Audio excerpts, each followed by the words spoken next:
Hello students, myself Rakesh Kumar Chobar, lecturer in mathematics, posted in Government Girls High Secondary School Riasi. Today I am presenting an exercise 4.6 of determinant chapter, which is a fourth unit of class 12th. So let's start the exercise with some basic concepts. Firstly, what is consistent solution is a solution in which solution exists is called consistent solution. Inconsistent क्या होता है? जहाँ पे solution हमारा exist नहीं होता है उसे हम इनकंसिस्टेंट बोलते हैं। अगर डिटरमिनेंट ए नॉन ज़ीरो हो, जिसे हम सिंगुलर भी बोलते हैं, तब सिस्टम में यूनिक सॉल्यूशन एग्जिस्ट करते हैं और सिस्टम ऑफ इक्वेशन जो है वो इनकंसिस्टेंट होता है। ऐसे ही अगर डिटरमिनेंट ए जो है वो नॉन ज़ीरो नहीं होगा, which means that determinant A zero होगा, जिसे हम नॉन सिंगुलर बोलते हैं, उस कंडीशन में दो केसेस अराइज होते हैं। अगर ए डिटरमिनेंट ज़ीरो आ गया तो हम क्या करते हैं, एडजॉइंट ए इंटू बी की वैल्यू को मल्टीप्लाई करके जो अगर वो नॉन ज़ीरो आती है तब हमारा सॉल्यूशन एक्सिस्ट नहीं करता है और वो सिस्टम जो ऑफ इक्वेशन जो है वो इनकंसिस्टेंट बनता है। अगर एडजॉइंट ए इंटू बी अगर वो ज़ीरो आता है तो वो जो है कंसिस्टेंट भी हो सकता है और इनकंसिस्टेंट भी हो सकता है, as a system has no solution और infinitely many solutions. So let us start with exercise 4.6 here. First question is that examine the consistency of the system of equation here. देखिए आपको इक्वेशन दे दी है दो, x plus two Y is equal to two, 2x plus 3y is equal to 3 हमें दे दिया। अब बताना है consistent है या नहीं है। देखिए पहले जो इक्वेशन जो है उसको मैट्रिक्स फॉर्म में लिखिए। जो भी वेरिएबल के साथ जो कोफिशिएंट जुड़े हैं उसे हम मैट्रिक्स के फॉर्म बनाएंगे। आप देखें पहली इक्वेशन में x का कोफिशिएंट क्या है 1 और y का कोफिशिएंट क्या है 2, इसलिए मैट्रिक्स में हम लिखते हैं 1 2। Second equation 2x plus 3y दिख रही है आपको, तो एक में 2 लगाएंगे एक में 3 लगाएंगे। वेरिएबल x और y है तो उसको कॉलम वाइज लिखेंगे, इज इक्वल टू जो राइट हैंड साइड में था उसे लिख देंगे, और वो जो है ए एक्स इक्वल टू बी की फॉर्म का है। ए हमारे पास है, x हमारे पास एक्स वाई है और b हमारा 2 और 3 बना। देखिए हमें ए इनवर्स को निकालना है, सबसे मेन कंसेप्ट है डिटरमिनेंट ए को निकालना। हमें डिटरमिनेंट ए को निकालना है। डिटरमिनेंट ए को पहले बताया है कि जो मैट्रिक्स गिवन था 1 2 2 3 को डिटरमिनेंट की फॉर्म में लिखिएगा। 1 को 3 से किया 3 बनता है, माइनस 2 को 2 से किया 4, 3 माइनस 4 माइनस 1 बनता है, वो नॉन ज़ीरो बना। अगर नॉन ज़ीरो है तो मैंने कहा था ए इनवर्स एग्जिस्ट करता है। अगर ए इनवर्स एग्जिस्ट करेगा तो सोल्यूशन ऑफ इक्वेशन जो है उसमें यूनिक सॉल्यूशंस होंगे और वो कंसिस्टेंट बनेगा। चलते हैं सेकंड क्वेश्चन की तरफ। अब इक्वेशन सेकंड क्वेश्चन में ये दे दी 2x minus Y is equal to 5 and x plus Y is equal to 4 दे दी। इसको भी आपने मैट्रिक्स फॉर्म में बनाना है, तो आपने बना दिया 2 माइनस 1 1 1, एक्स वाई हमने कॉलम वाइज लिखा, इज इक्वल टू 5 4 हमने आर एच एस में लिख दिया column wise, which is in the form of X is equal to B की फॉर्म का है। सबसे पहले हम डिटरमिनेंट ए को निकालेंगे। डिटरमिनेंट ए की वैल्यू आप देख रहे हैं, आप सॉल्व करने के बाद वो 3 बन रही है जो कि नॉन ज़ीरो है। अगर नॉन ज़ीरो है इसका मतलब ए इनवर्स एग्जिस्ट करेगा और वो सोल्यूशन में हमारे सोल्यूशन यूनिक सोल्यूशन होंगे और वो कंसिस्टेंट सोल्यूशन बनेगा। अब चलते हैं बाकी क्वेश्चन इसी तरह से हैं, 5 क्वेश्चन तक ऑलमोस्ट सभी पार्ट ऐसे ही कर रहे हैं। अब चलते हैं छठे क्वेश्चन की तरफ। हमारे पास इक्वेशंस आप देख रहे हैं क्वेश्चन में दी हुई हैं। अब इसमें बताना है कि कंसिस्टेंट है या इनकंसिस्टेंट है। आपने 3/3 की फॉर्म में लिख दिया क्योंकि 3 इक्वेशन थी एक्स वाई जेड की फॉर्म में। वेरिएबल आपका एक्स वाई जेड लिखेंगे, इज इक्वल टू जो आर एच एस में था उसको लिख दिया गया। हमने A x is equal to B की फॉर्म का आ गया, सेम कंसेप्ट। हमें डिटरमिनेंट ए को निकालना होगा। हमने मैट्रिक्स की फॉर्म को हमने डिटरमिनेंट लिख दिया। अब जैसे 3/3 की फॉर्म में हम डिटरमिनेंट को सॉल्व करते आए हैं, पूरे पहले अपने फर्स्ट एक्सरसाइज से हमने डील करते हैं, तो डिटरमिनेंट की वैल्यू आप देखिए सॉल्व करते जाएंगे तो आपकी वैल्यू लास्ट में देखिए 51 बन रही है और वो जो है नॉन ज़ीरो है। Non zero which means that वो इन्वर्स एग्जिस्ट करता है और वो वहाँ पे यूनिक सोल्यूशन बनते हैं और वो कंसिस्टेंट होता है।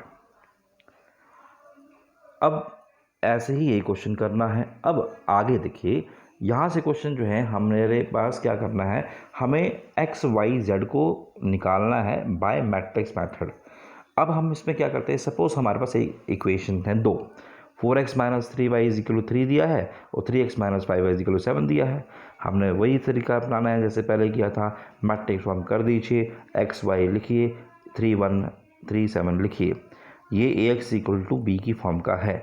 फिर हम क्या करते हैं, जो LHS में ए है वो राइट हैंड साइड में ए इनवर्स बन जाएगा, x is equal to A inverse B होगा, इसे हम स्टार इक्वेशन रखते हैं। हम डिटरमिनेंट ए को यूज़ करेंगे, डिटरमिनेंट ए की वैल्यू 4 माइनस 3 3 माइनस 5 लिखी, उसको निकाल लेंगे तो वैल्यू मेरी -11 आ रही है जो आपकी नॉन ज़ीरो है। जब नॉन ज़ीरो है इसका मतलब ए इनवर्स एग्जिस्ट करेगा। हमें उसका जब ए इनवर्स एग्जिस्ट कर जाता है तो हमें कोफैक्टर्स निकालने होते हैं। हमने थर्ड एक्सरसाइज से शुरू किया था, 4.3 में हमने निकाला, 4.4 में हमने निकाला है कोफैक्टर्स हम कैसे निकालते हैं।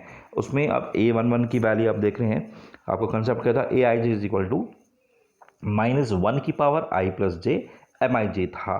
तो A11 की क्या वैल्यू, -1 की पावर, I इसमें 1 है, J इसमें 1 है, तो 1 + 1 M11 होगा। अब M11 की वैल्यू आपकी -5 है, -1 का स्क्वायर हुआ, -1 का स्क्वायर पॉजिटिव होता है, -5 ये लिखा गया, पॉजिटिव नेगेटिव माइनस हुआ, तो ओवरऑल A11 की वैल्यू -5 बनेगी। ऐसे ही आप A12 की वैल्यू -3 निकली है, A21 की वैल्यू आपकी 3 निकली है, A22 की वैल्यू आपकी 4 निकली हुई है। ऐसे ही आपने एडजॉइंट ए का कंसेप्ट हमें पता है कि वो हमारा कोफैक्टर का ट्रांसपोज होता है, तो कोफैक्टर हमने निकाले हैं, उसको यूज़ करिएगा, उसको ट्रांसपोज कर दीजिएगा। रो को करना होता है चेंज कॉलम में, कॉलम को चेंज करना होता है रो में। उसके बाद वो जो है ए इनवर्स की वैल्यू हम जानते हैं 1 by determinant of A into adjoint A होता है, is equal to 1 by determinant A की वैल्यू जो है -11 निकाली हुई है, एडजॉइंट ए जो ऊपर निकाला वो यूज़ करेंगे। अब जो ए इनवर्स आया है उसको स्टार इक्वेशन में डाल देंगे। एक्स कैपिटल एक्स जो है आपके पास एक्स वाई था, is equal to A inverse आपने निकाला है वो यूज़ करेंगे, इनटू बी जो बी की वैल्यू है वो 3 7 हम लगाएंगे। हम -5 3 3 4 मैट्रिक्स को 2/2 मैट्रिक्स को 3 7 मैट्रिक्स के साथ मल्टीप्लाई करेंगे। आप मल्टीप्लाई करके देख रहे हैं, -1/11 इंटू 6 ऊपर आएगा और 19 इसका आएगा। उसके बाद x सभी को मल्टीप्लाई करिएगा तो x की वैल्यू -6/11 हो रही है और y की वैल्यू -19/11 हो रही है। ये था आपका क्वेश्चन नंबर 9th क्वेश्चन, जिसको हमने मैट्रिक्स मेथड से सॉल्व किया। और ऐसे क्वेश्चंस काफ़ी इंपॉर्टेंट होते हैं और आपका पूरा ये पहला क्वेश्चन ही जेके बोस जो बोर्ड में जो एग्ज़ाम होता है, पहला क्वेश्चन ही जो है इसी एक्सरसाइज में से आता है। अब चलते हैं हम अगले क्वेश्चन की तरफ। हमारे पास देखिए इक्वेशन दे दी है 3। अब आप देख रहे हैं कि पहली दो इक्वेशन सामने दिखती हैं, कोएफिशिएंट मेरे दिखते हैं, लेकिन थर्ड इक्वेशन देखिएगा 3y - 5z is equal to 0 दिया है।